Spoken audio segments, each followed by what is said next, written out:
Я прочитаю вам верш нашей брэсцкай паэткі Надзеі Парчук «Звініць над крэпасцю блакіт».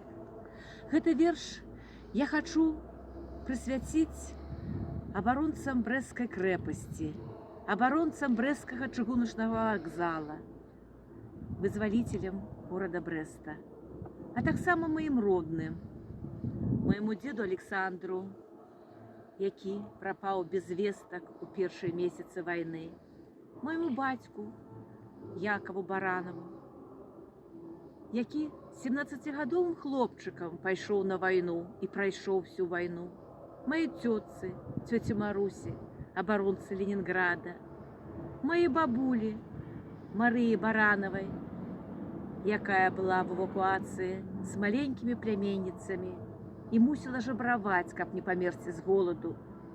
Маёй маці, Марковскай Антаніне, яе бацькам Федару і Сафіі, які пражылі цяжкія гады жудаснай нямецкай акупацыі. Надзея Парчук «Звініць над крэпасцю блакіт».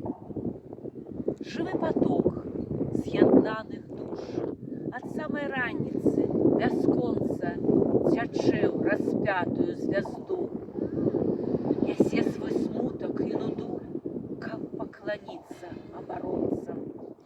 Звязда разаецца ў бетон вайны, напомніўшы часіну, вядзе туды, дзе вечны сон, дзе спіць адважны гарнізон, аддаўшы жыцці за радзіму.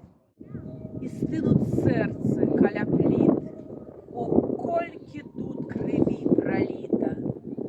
Гарыць агонь, маўчыць граніт, звініць над крэпасцю блакіт. Імёны свецяцца на плітах. А вунь да матухны зямлі прыпаў салдат з надзеяй ласкай, каб раніць кулі не змаглі, ды зноў гарматы загулі, набраць вады спрабуе ў каску.